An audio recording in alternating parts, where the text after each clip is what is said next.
Hello everybody, welcome back to the Amazon European Masters. We've just come off the back of Gamer Legion picking up their first win of the group stages up against Team Phantasma coming out of the GLL. Viper and Jamada with you once again, and we're going to be joined by the coach from Team Phantasma. The Rhuckz 7 will be coming in for an interview, and it's going to be great to talk to a coach because, you know, I need to talk to someone with some brains around here. Jamada doesn't necessarily provide that. The Rhuckz 7, commiserations on the result from that game. What did you make of your team's performance in the first match here at the group stages? We want to make the group spicy, to be honest. We came here like an underdog from a GLA region, and we want to make things spicy for this group. It's a group of death for us because of the K-Corp, Gamer Legion, etc., etc. But we want to play our game, and we want to be aggressive, to be honest. Okay, and I like that answer. I like that you kind of recognize where you're, and I was actually going to touch on that with my question. I was going to say, I think, you know, it's no secret this is a very tough draw for you guys, right? Like you said, very strong teams in this group for you. But I think in the most recent Amazon EU Masters, we've had a lot of, you know, outside of Greece, fanfare for the Greek teams. The representatives that you sent to the tournament have been very, very fun.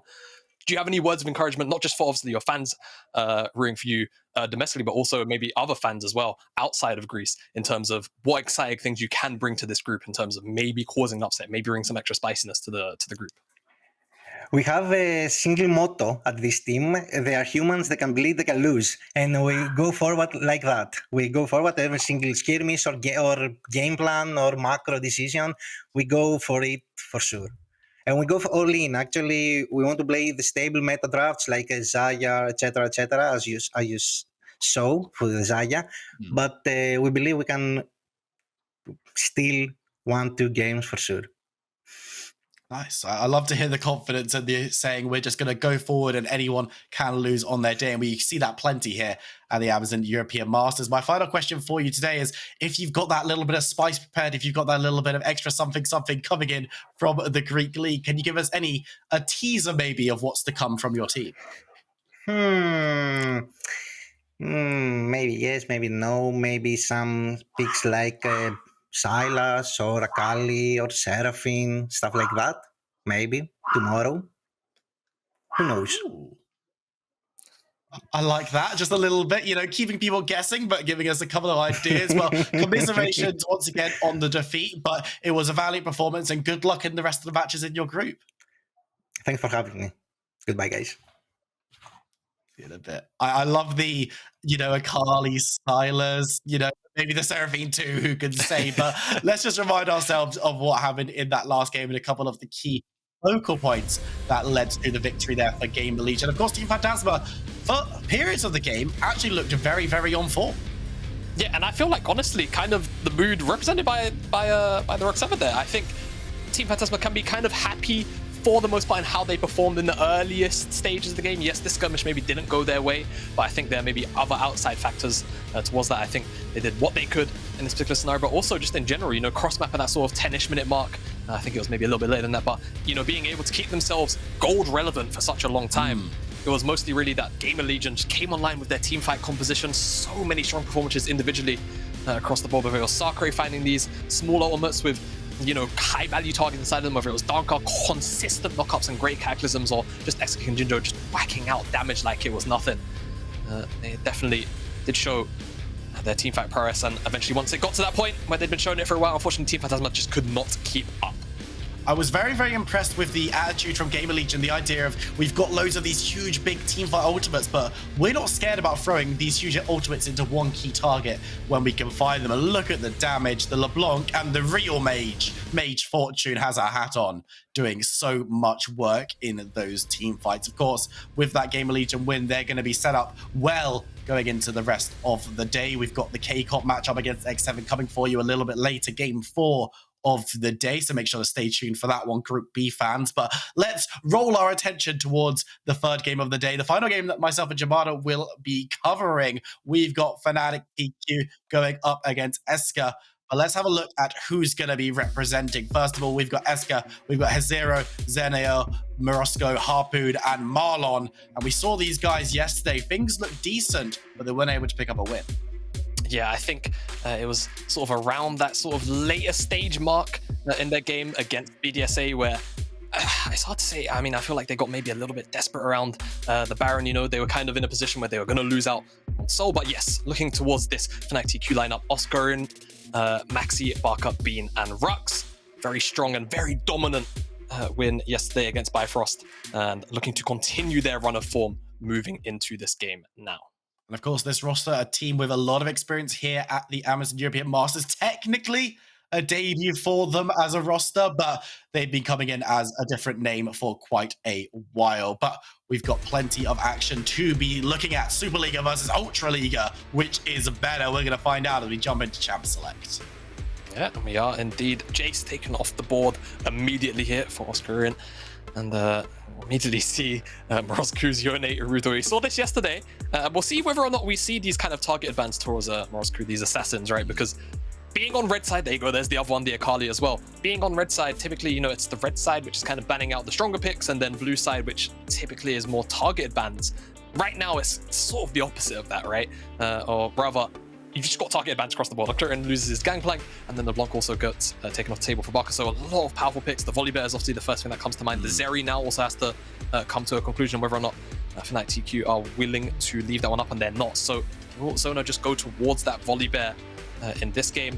Or will it be Ahri, which has obviously been pretty much unanimously first picked in the first rotation all tournament so far if it hasn't been banned, and it will be Mrozku's pick, as I expect MAXI will probably end up leaning on that Volibear in this rotation. Or we could also see something a little bit spicier like the Twisted Fate, which of course Fnatic, also in the ADC team, have been prioritizing quite heavily, and we do see this Volibear come in here for MAXI. Yeah, so we've got this very strong jungler. Of course, the Jarvan could be the response. Stuff like the Hecarim could also see play for xeonerr, who had a really, really great game last time around. Obviously not able to pick up the win, but was able to get around and do a lot of work in the earlier stages. And the Gnar as well, we've seen priority on it all day, will be locked in for HeSSZero on the top side. So I wonder now if we just see the Camille come in for Oscarinin. We do. So they have the Camille plus the Twisted Fate. Very coveted combination over the last couple of years. Things like Camille Galio as well, obviously the other substitute for that. Get locked into HexTech or Mayhem, then all of a sudden you just get gated on, or you get jumped on by the Galio, and it's very hard to get out of that. So already, FnaticTQ looking towards potentially a very top side centric draft. We'll see whether or not they actually do capitalize on their very strong matchups in the top side, and whether or not Team ESCA can actually sort of try and maybe punish Baca on the Twisted Fate in the earlier stages, as Nodus will be moved away, and then Jinx will also be taken off the board for Bean. So I expect probably more of the same. Another support ban from FnaticTQ, maybe something like the Rakan, or they actually go down towards the Aphelios instead. So they don't want the Aphelios on the table. Something like the MF or the Xayah now be banned away by ESCA rather. Or they're just going to leave them up for trade. I think that's maybe the best shot here for ESCA, unless they really feel like they don't want to have to play against either one of those champions. These are the questions, or if they want to take away something supporting and give themselves the opportunity more to get themselves a decent trade-off. Because if you ban away another marksman, you ban away the Xayah, the Rakan's going to be the one taken off the table. So Bean could look to grab the Xayah. We've got Misfortune. The Lucian's going to be the response. Okay. Yeah, so they're setting up for Nami Lucian, I think, more than not. Rhuckz already played that champion. So we'll see whether or not we'll get Rhuckz on his very comfortable champion in that Nami. Harpoon and Marlon, though, left to go for a pick of their own. I think, given the fact you've got Jarvan, MF, you also... MF makes the most sense. Are they really going to just blind take away? I think they're hovering and teasing. No, they are going to lock it in for themselves. Okay. So definitely throwing down the gauntlet in that sense, because Rhuckz could very easily go for something like Leona. Even though you don't have an enchanter to buff up the Lucian anymore, all of a sudden you just have a hyper kill lane. I think Xayah MF, it was always going to be this. And we'll see what Harpoon decides to lean on. It will be Xayah in the end, and actually it's still going to lean on another enchanter. It's going to be the Lulu instead. So I think Fnatic, not so much hard engage, right? You've got a lot of sort of pick potential between the Camille and the Twisted Fate, but no real, sort of Leona, no Nautilus in the game, nothing like that, no Ornn. It's all about picks and probably side lanes towards the later stages of the game. Laning phase looks to be fairly strong as well, I think, across the board. Maybe only the mid 2v2 is somewhere that they have to worry about, and that ESCA can look to try and abuse, and I think that's probably their best bet, because they should lose out on the 2v2 on the top side. They can definitely win the mid 2v2 in the early stages, and I think also once the level 6 comes in, Spirit Rush is gained access to by Mrozku, they can look to play more around that. But I think also the bot lane has a lot of room to be explosive, and Nami lane with Xayah and the Lucian Lulu I think Bean and Rhuckz are going to try and look for those 2v2s because it's what you want to do when you have a Lucian. You have to be fighting early, you have to be fighting often. I'm a little disappointed we're not going to see Braum reunited with Lucian after all these years. Could have given them a little bit of engage as well, but we've got the Lulu instead, so going for a little bit more support while still having that ranged option for a little bit extra poke into the Nami. But the disrespect of saying, look, we know that you like playing Nami, you like the aggression down here, we're just going to pick it. What are you going to do? Nothing. You can't take the fish if we've already got it. And this bot lane is set up to be explosive. Now, of course, FnaticTQ coming in off the back of a win in their first game. ESCA unable to find one for themselves, but looked very, very competent in a lot of stages of the game, except for a couple of decisions at the end really costing them the matchup. So they can find themselves a little bit of an advantage as we move towards Summoner's Rift for our third game of the day. It might be better for the Ultra Liga side. Ultra Liga, Super Liga, ESCA, FnaticTQ. We're onto the Rift. We are onto the Rift, and I feel like you say, right, it's all about ESCA making strong early game decisions, but I think the issue is they may be playing against the strongest early game team in the tournament in FnaticTQ. I think off the top of my head, around the 2.1k gold lead average at 15 throughout the regular season. Kind of stats Fnatic are putting up for themselves. So no strangers to early game leads. Pulled something very similar against Bifrost as well yesterday. And like we said, I think for both these teams, it's about that sort of back half of the game, right? Because I feel like for ESCA, they had a very good showing into BDSA for the first 20 minutes, 25 minutes or so. Things started to go awry. I think just pressure of the state of the game got to them. You make a decision that just isn't really favorable because of the pressure you're in, and it ends up losing the game. For Fnatic, I think it was more about closing out a little more cleanly than they did, but also I think you can definitely credit Bifrost for holding on. I absolutely agree. Whether we get a more cleaner outlook in the back end of the game, or whether we end up with maybe just something super heavy in the skirmishing department. Because again, I feel like Fnatic, they're not really looking necessarily to team fight 5v5, right? They're more looking towards side lane picks. When these dragons spawn up, looking at flanks, looking at members who are maybe kind of just caught a little bit wide on a rotation. Try pick them up. I think it's going to be difficult because there's a lot of mobility, but maybe you're just looking towards Marlon, right? On that Nami, if Nami's ever caught separated from members of her team, just pull on her, lock her down, very easy to kill. We'll see what the options are. I think definitely playing towards the bottom side early on would just make the most sense for MAXI, but then towards that level 6, swap it up. Once Baca has Destiny Gate, you start trying to lock down that Gnar, get the Camille rolling in that side lane, because once that happens, I think Camille, it's going to be a bit of a monster in this one. It's going to be very hard to match her in the side lane. I don't think Ahri can do it, and I certainly don't think Gnar will be able to either. Gnar on the top side. Currently is going to have to match the Camille because they're laning against each other, and we've seen a couple of Gnars do very big work so far today, especially in team fight situations. Xayah's going to have to try and match that legacy if he wants to help ESCA towards their first win of the tournament. The group stages, of course, starting up yesterday and going through the rest of the week. But for the two junglers, Xeonerr, happy that we're watching him because he's one of the players that I want to keep my eye on going into this matchup because he did so much great aggressive work in the early stages of that last game where they were defeated. If ESCA want to get things going before the 10-15 minute mark, you've got to imagine it's going to be around this guy. Yeah, absolutely, it should be. And in general as well, just on the Jarvan, right, it's a bit of a given. You expect that he will be the person getting things going for Team ESCA here. And like you said, it's all about that. Oh, HeSSZero is in trouble. Yeah, has the flash. Got the hop interrupted by that hook shot. One more one and ignite. Definitely bring him down towards lethal range, and I think Oscarinin definitely recognizes that and just going to force him out, make him reset. Not let him lane anymore, and that wave is definitely in a very painful position for HeSSZero to work with.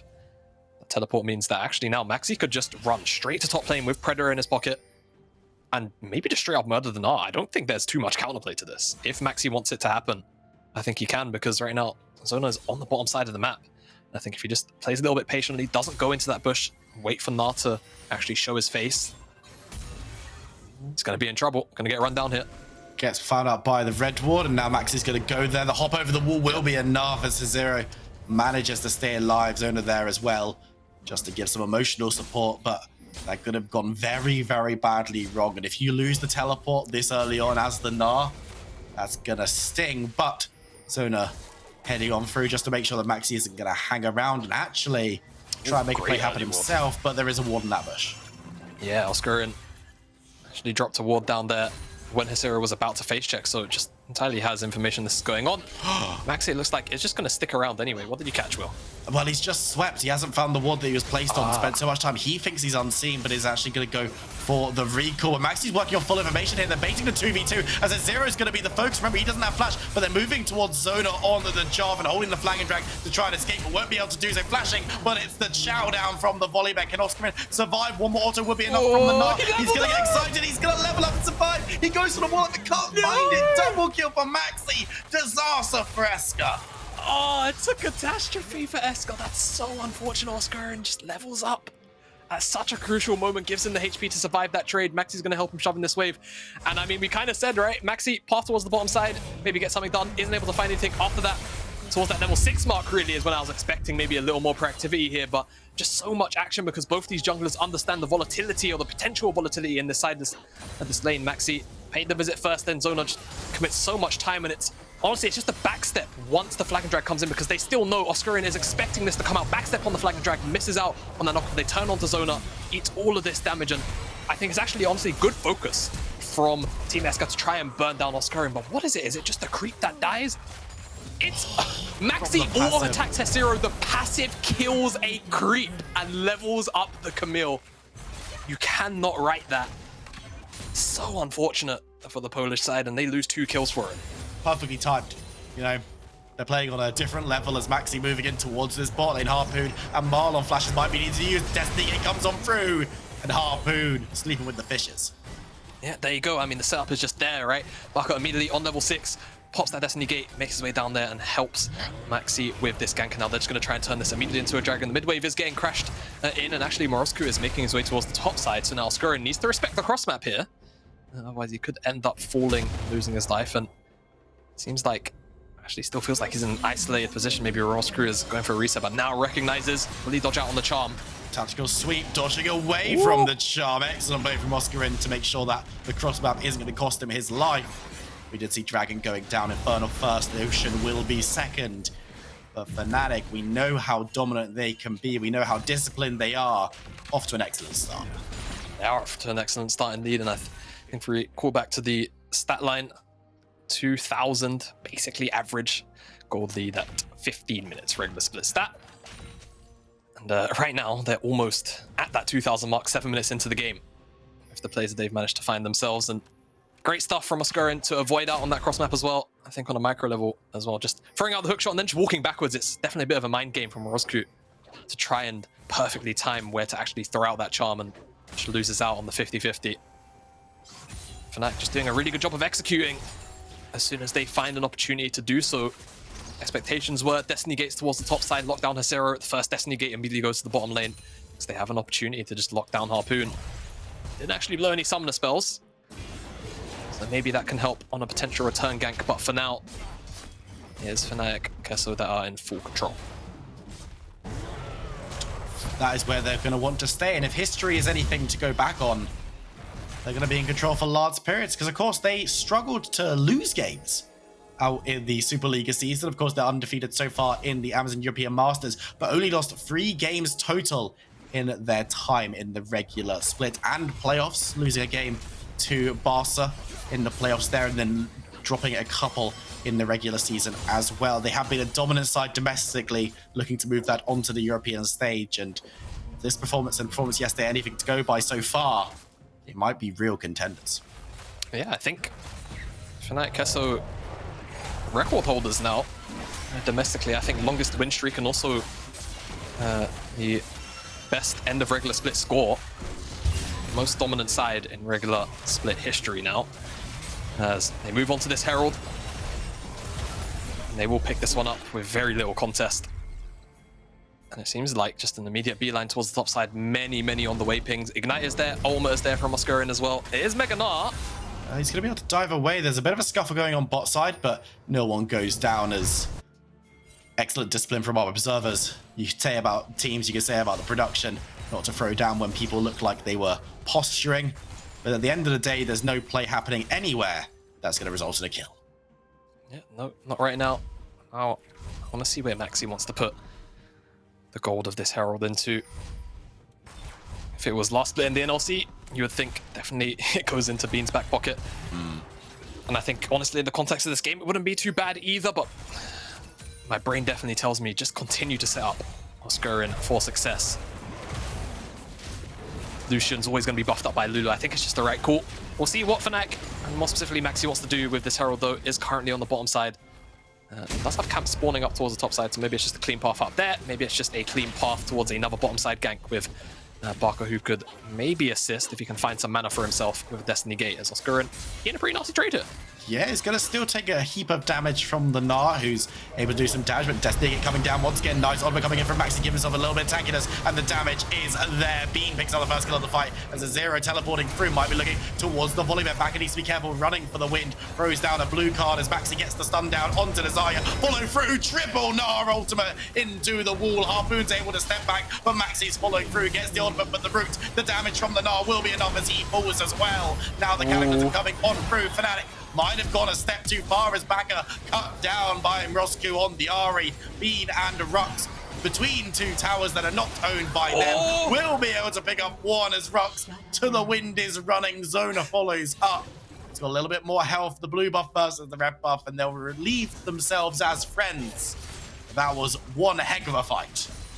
Yeah, little legs of Lulu get Rhuckz away. As a dive here from Fnatic. This ultimate, very clean from Baca, locks down the Nami, I beg your pardon, and you can see HeSSZero here is being very tentative about when he can actually go in, but the issue is Harpoon is not really going to be able to follow up on this ultimate, which is pretty big, honestly. 3 members knocked into the wall, but no Warlock can follow onto Bean or onto Baca, and of course, you can already see Harpoon is just being run down by MAXI, who is absolutely committed to ensuring he dies in this play. Does end up dropping himself underneath the tower. And once this overstep really from Fnatic, it takes too long on the plate to get it done. Comes in, Mrozku and Xeonerr, they're able to eventually respond, but unfortunately Bean just able to get a little bit too much damage out onto the Ahri. I don't want to hear anything about Fiora. It's actually Bean who's the master duelist, as is able to secure that one. Now moving towards the Dragon, second of the game, and it looks like ESCA don't want to give this one up without some kind of presence. Maybe not the full contest, but just letting Fnatic know they're there. Dragon will be secured, and we're going to have a Cloud for third game of the day. Members of Fnatic, HeSSZero just move down towards the bot lane to pick up some more farm. Are indeed Gale Force already in Bean's back pocket. Very, very far ahead. Harpoon still waiting for that Eclipse to come in. First mythic of the game completed. Maybe Xeonerr actually had that chem tank finished up first. Hard to tell. I think it was all done in a replay, but Fnatic right now, full control, it feels like, across the board in the top side, winning out almost double the CS. Oscarinin on HeSSZero right now is not a good time for the ESCA top laner in that matchup. A lot of that to do with outside influences, as the Herald is actually expiring. Yeah, needs to be careful. If Xeonerr can keep MAXI in combat, then the Herald won't be able to be channeled, but isn't able to do so. MAXI will drop it. Not necessarily the best conditions, not directly towards the tower, and actually if you look towards the mid lane, Mrozku first move, but of course Baca has Destiny Gate. The fight's going to be kicked off. MAXI's goes big, but knocked up triple with the tidal wave as Mrozku moving forward gets the damage onto MAXI. Going to be deleted. The charge comes through as Xeonerr is the first victim from ESCA. Gold card locked. Who's going to be stunned? The answer's no one as they get under their tower. So the Rift Tower does manage to get the charge, but it's a 1-for-1 trade on top of it. It's a 1-for-1, but I think, crucially, MAXI's the only person that actually ended up getting gold out of that Herald charge, because I don't think Bean was able to get close enough. So unfortunately, the Herald gold doesn't really go the way that you would maybe want it to go. Root actually comes in. Shield should be enough Bean to get him away. Yeah, that was Bean close. Should be fine. Was very close indeed. I don't think Bean was expecting that root either. Very cheeky from Harpoon to get that one in and just have the resets come in. The wave crash, you imagine Harpoon, if he wants, as there's nothing on the map necessarily just yet to play for, could go for a play, but I think maybe ESCA want to play towards the Herald, get a reset in, get the Eclipse, walk towards that top side. So we find ourselves 14 minutes almost on the clock, which means, those of you wondering, tower plates will be gone in a few seconds' time. Fnatic HeSSZero have set themselves up very well so far, 3,000 gold to the good, as that avenue of investment does disappear. But ESCA, they've got some work to do, because honestly, they were a team that I was talking about as being a little bit strong in the early game, like to get stuff proactively going, but this time around, I've been pretty unable to do so. I mean, I feel like when you stand up to the Titans of FnaticTQ, though, it's a pretty hard task to try and fall. So, like you say, they did definitely have a pretty decent showing in the early game yesterday against BDSA, but again, I think FnaticTQ probably our strongest early game team as xeonerr finds her way onto Rhuckz. Needs to be careful, little legs, but we'll be able to flash away. Baca now gonna have the gold card available. xeonerr going very aggressively forward towards Rhuckz. They might be able to get the kill, but I'm not sure this is gonna be worth. But with the tidal wave, they will be able to get out the bubble for a little bit of extra disengage as well. ESCA grab themselves a pick. Hot dive. Good, is HARPOON gonna be shot up? No, Baca gonna be able to get the gold card. It's not gonna land, those HARPOON goes up in the air, but I don't know if he's used his only way out. And this is what we talked about. ESCA, yeah, you can get the kill, but what's the cross map? Man, what a smart response though from Fnatic. You say it's a cross map, but this is actually FnaticTQ making the best of a bad situation. They lose Rhuckz on a rotation. Baca has the Destiny Gate and actually just says, oh look, Bean's about to get dove. There's only one person crashing this wave and there's about maybe 5-10 seconds until the rest of the team from the Liga get there. Let's just remove the Xayah from the equation. All of a sudden the dive just doesn't happen. Great stuff from the Fnatic mid laner. Just adapts to the play in front of him. And that's what we've been seeing a lot from the representatives in the Super League. Baca able to get around the map, causing problems, and we know how great he is on Rise. We've already talked about that at length on the broadcast, but the Twisted Fate does a similar job, and he's doing it very, very well. 40 seconds on the Dragon third of the game, and you know what? Both games we've had already today, the third Dragon has been a big team fight. We talk about this a lot in the current meta, with it being a focal point, a flashpoint for conflict. Jamada, is this game going to be any different? Well, I'm not too sure. I mean, the items are all on board, but I feel like Fnatic, they're a little more on spike maybe, perhaps, than ESCA are. And they're also going to have first move into the river at the moment. Destiny Gate maybe around 30 seconds away from being up. If that, and Oscarinin has teleport if needs be, and is going to have pressure up in the top side first. The HeSSZero is going to abandon the lane, move down here. Herald drops in the mid lane for pressure as well. It's definitely a flashpoint, a sinkhole of pressure. Often this third Dragon, it is only a cloud, so it's not that same game-changing soul like Hextech or an Infernal. And it seems like Fnatic agree, and they're just going to give this one up. Teleporting to the top side to pick themselves up some defense, as we're going to see the ultimatum thrown down. It's 2v1, nice honor from HeSSZero. Will it keep him alive for the long term, though, as Baca and Oscarinin get the gold card, get the damage, get the stun, the slow, the kill from Baca. It was close, but no cigar for the Gnar. Yeah, no cigar for the Gnar. No Graves in this game. Oh, no scar for him. Yes. As Bean is going to get a dome onto the Cataclysm, but he will be able to time away from it, though. Rhuckz not so lucky. He falls as Bean is dancing around, trying to get away. As Baca throws down a stun, some damage, in fact, with MAXI in the wings. You've got Mrozku coming in as well, though. This could turn into a full-blown fight. MAXI fails to flash against the ult, but over the wall, it doesn't matter, because the Twisted Fate's already secures the kill, as ESCA runs to the wind. ESCA has to run to the wind. MAXI throws up the thumbs up. He knows he botched that flash, but it doesn't matter. Is able to get the smite in, so he picks up the assist, the crucial thing. He stats his pads his stats. And is able to make it to the play.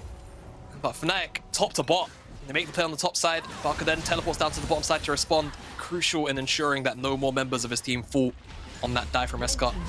Whilst all of this is going on, Mrozku stays stationary in the mid lane, picks up the tower for himself.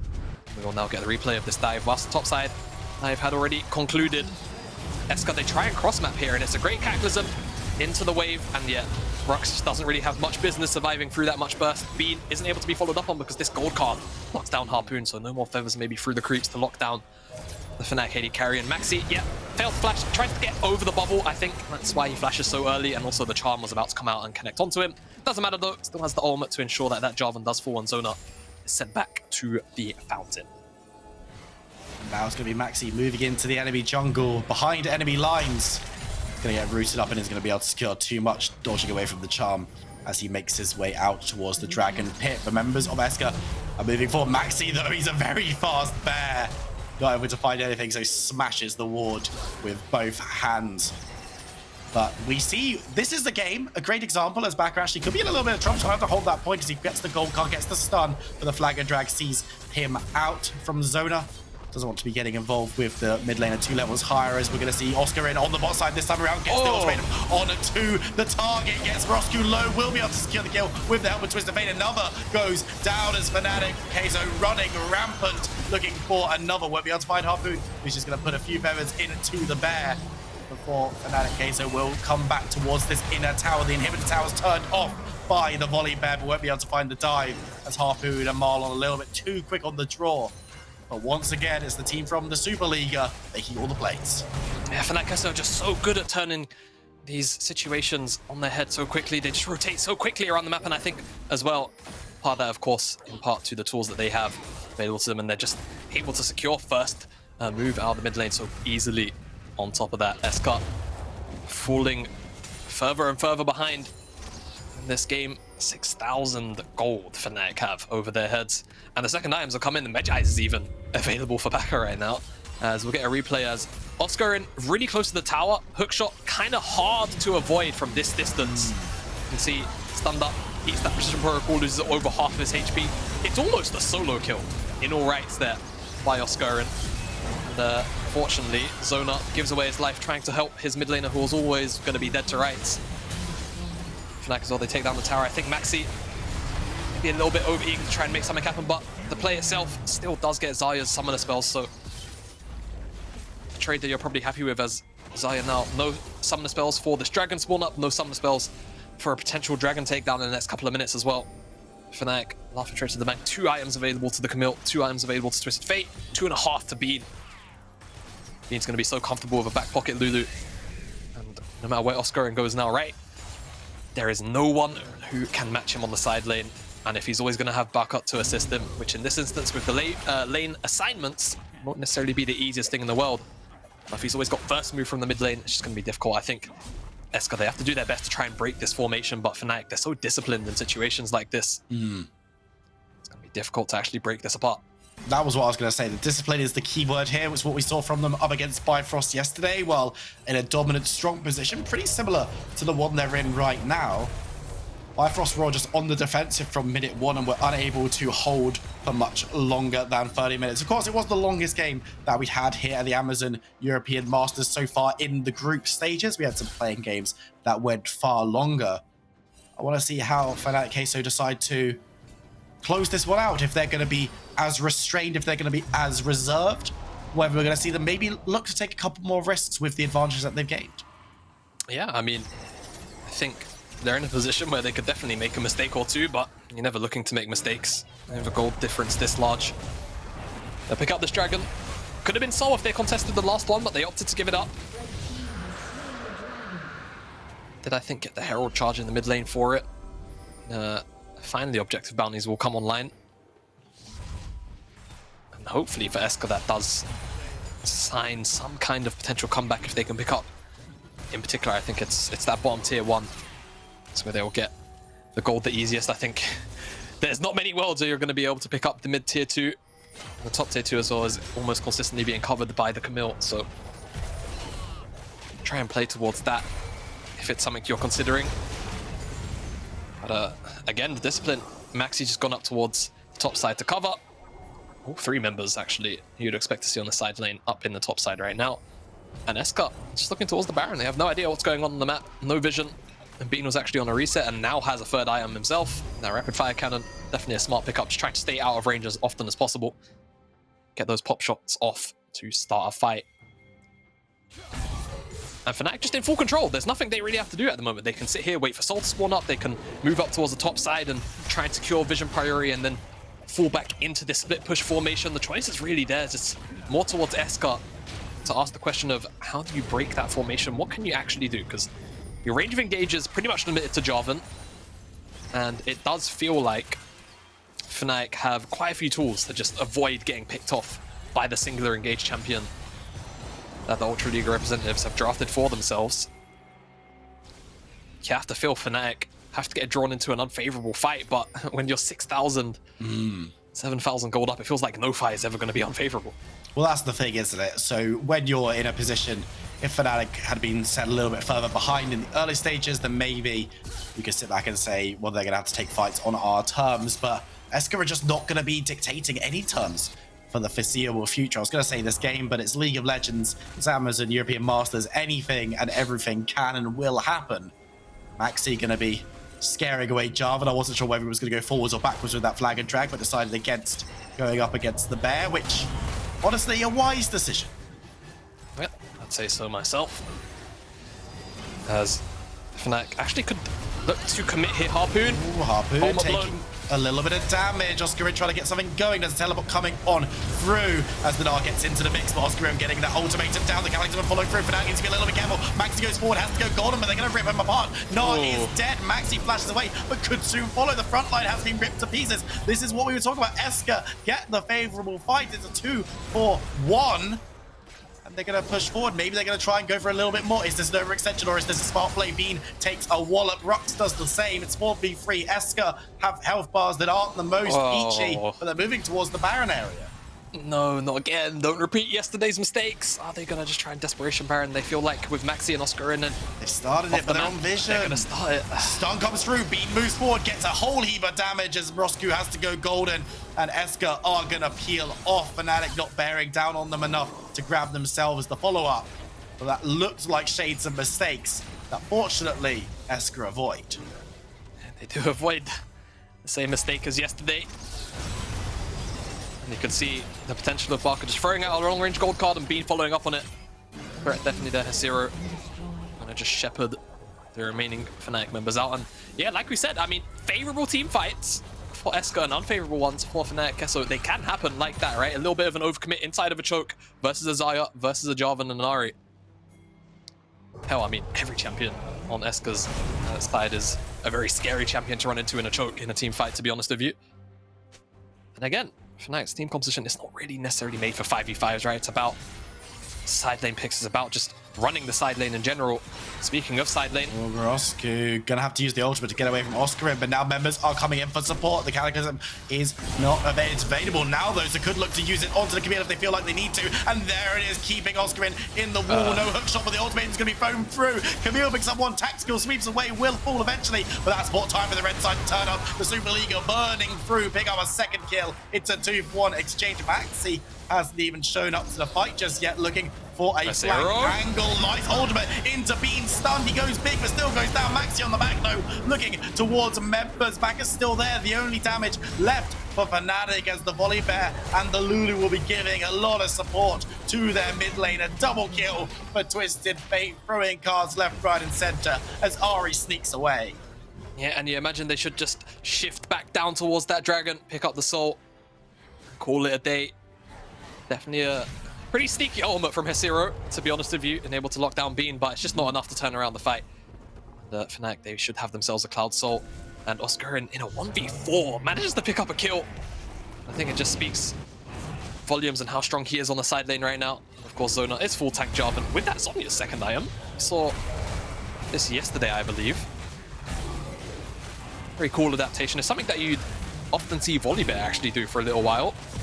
It seems like Jarvan's doing the same thing. You can definitely see the value in it, especially when it's such a cheap second item as well. I think 2.6k, 2.5k even, as Oscarinin gonna find Lulu again. Vi has to put the ultimate down onto Xayah, but Baca is in support. Members of ESCA are here too, going golden double time as Xayah looks to try and escape. It will be Oscarinin going down. The support from the Ultra League side a little bit faster and a little bit stronger. So in that case, forced away from the Baron area for now. Yeah, I mean, again, power of the Zhonyas. Literally just speaking about it keeps him alive. Oscarinin overextends and ends up giving up his life. Now that's going to slow down Fnatic's advance, and symptoms maybe of yesterday again. Slipping in for the Fnatic side, unable to, you know, kind of find the finer details in cleaning up and picking up their second win here. ESCA holding on very, very strongly. Taking a look at the items now.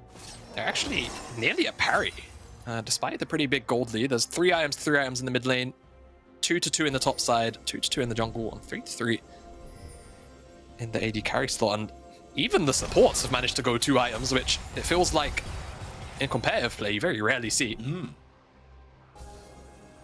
It's been played out a little bit slower than we've seen some of them. Certainly the games from yesterday, today, it's been slightly longer. The team's been given a little bit more breathing room, or have decided to close out in a little bit of a slower fashion. But now it looks like FnaticTQ want to be moving towards the Baron. They can't take it. They can't rush it. Is either team able to just try and rush it down, or does there need to be a team fight first?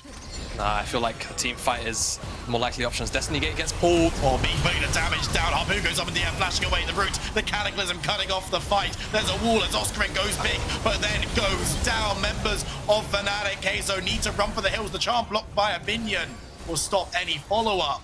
ESCA taking fight after fight at these stages. HeSSZero needs to be careful as he's going to go mini in a short moment. But this is looking better and better for the Polish side. No, it really is, and I think just being able to find the situations where they're able to effectively have themselves 5v5s is just benefiting the Ultraliga team so heavily here, because it's what their team composition is drafted to do. They're more suited to these 5v5 team fights. They're not suited to these side lane situations, which Fnatic were, you know, building their lead on earlier on in the game. Right now, trying to just force the issue so they can find a pick, maybe 2 kills, and then move into a Baron. It feels like that's the mentality that Fnatic have right now. It's just not working out for them, and it feels like deja vu. The fight happens in basically the exact same position where ESCA were able to turn it around. The Destiny Gate gets pulled. It's a little bit far from Harpoon, but of course doesn't maybe want to get turned around on. The engage comes in, but again, it's just into this choke. Oscarinin goes golden, but I mean, basically just seals his own fate, gets locked up. And even though there is a lot of AoE damage that does go through ESCA in this choke themselves, again, they're able to pick up the first kill, and they're not in a position where they're actually going to get run down by the remainder of Fnatic. This feels like Fnatic a little at a loss in terms of being able to close out. I think they're just going to try and lean on the side lane, but ESCA, they say, I mean, we're winning these 5v5s, let's start the Baron, let's try and bait Fnatic into another 5v5. The Twist of Fate ultimate is almost evaded, or MAXI's moving around. Members of FnaticTQ are moving towards the Baron pit. Teleports coming over, Baca goes into the backline, gets onto Mrozku with the stun. Rhuckz going to put some damage down himself on the Lulu. The objective is claimed by ESCA, but can they get away with it? Oscarinin in the back of the pit manages to find a kill. Bean is running rampant, shooting, scoring, getting damage down as he chases up towards the top side. Nice hold over HeSSZero. Will be able to pick up one onto the Camille. A double stun might see him out for a moment longer, but MAXI's very quick as Lulu alongside. Off-screen, Bean takes down Nami, and ESCA, they get the Baron, but they get aced off the back of it, and now it's just a case of what the team from Fnatic can do. Yeah, let's see, because they've got Rhuckz and MAXI in the mid lane, and Baca teleports down to the bottom side. I think they should be able to, at the very least, get... I mean, they should crack open the base. I'm not sure if they'll actually get an inhibitor or not. I think the answer is more likely yes, but we'll see. It's 90 seconds until the Elder, and that's the next big timer. And I think tracking all the summoner spells that were just burnt on both sides, right? Because now being no flash on the opposite side, it's more flashes actually burned by Marlon. Harpoon should have his flash up by the time this Elder Dragon spawns up, and Mrozku and HeSSZero also blew their flashes, so not going to have those summoner spells, key summoner spells available. The cleanse should be back up for the Ahri as well. Just look at the replay, and I think ESCA, the mentality just is, we've been winning these 5v5s, let's try and bring Fnatic in to 5v5. But the issue is, this isn't a fight like the previous ones, where it's Fnatic running into a choke. They're running into the Baron pit, yes, but it's many separate angles where you're just being picked apart, because that's what Fnatic's team composition thrives at doing. They're better at picking off these 2v2s, these 2v1s, situations like that. It's not this front to back where ESCA get a very comfortable win. Fortunately, just results in a very hefty and one-sided FnaticTQ team fight victory. Which is something that we haven't been saying much in recency, because it's been all about ESCA in the previous 2 or 3 fights, but then going for Baron is their kryptonite.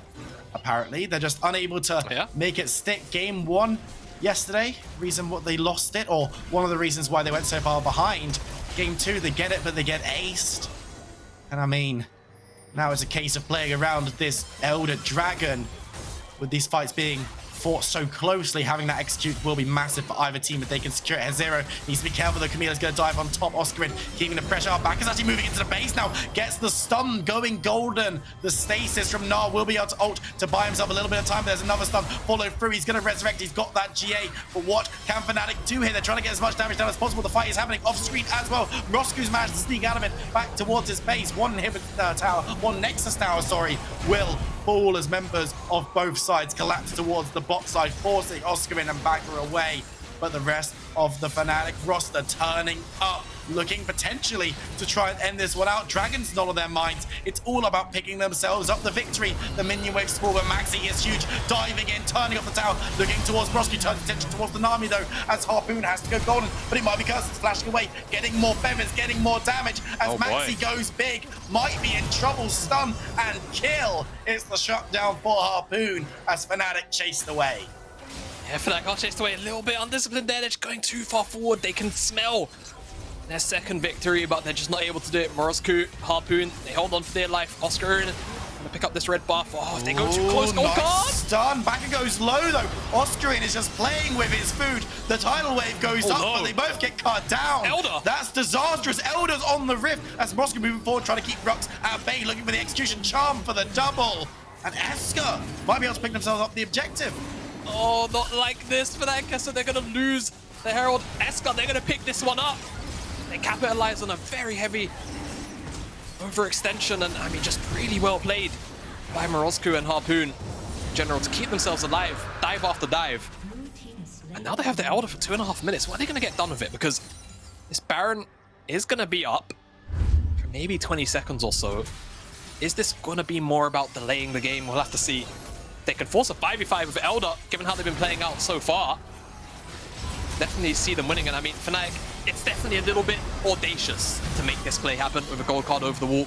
The response from the ranged carries is there, and Oscarinin start dying, and Rhuckz unfortunately run down by another Spirit Rush, and Fnatic all of a sudden, 35 minutes into this game, struggling like yesterday, definitely to a much higher degree, to close out this game. As Elder timer, you can see at the top of your screen, it's going to eclipse the Baron for maybe 20 seconds. It's not the biggest window in the world, but I would say I feel like it's enough to actually try and start the Baron if you're in front of it. So for Fnatic, if they can deny the opportunity for that to be the case, for ESCA to be in front of the Baron, that'll definitely be very good. A lot of members actually congregated down towards the bottom side. Baca bought the Destiny Gate for information, and with that information able to pick up that top tier 2. But the other key thing to remember is the base of ESCA is open. Mid lane is there, the inhibitor's there to take the bottom lane. Inhibitor fell as well. So they have to work with that pressure, and Oscarinin is down there, pushing with those super waves, and Baca in about 40, 50 seconds or so could very easily make another visit down there with the Destiny Gate pick on HeSSZero. No Guardian Angel this time, so he won't buy nearly close enough as much time as he bought the original dive, and they very easily could end the game as 2. So ESCA, they have to keep their eyes out for that rotation. For now, they're keeping Fnatic penned up towards the top side. Inhibitor will be coming up, which will be good for ESCA. They'll be able to buy themselves a little bit more time. But remember, as you mentioned, the window between Elder Dragon going down and Baron spawning is only about 20 seconds, so they really do need to pull the trigger on something, anything. But it looks like they're going to be forced to reset because Oscarinin is making himself a nuisance, diving in towards HeSSZero, who takes the half health and has to back away. Baron was started up, but they decide against it as Mrozku moving forward. Going to be able to use that execute to secure the kill onto Camille. But that's all the Elder Dragon is going to achieve for them.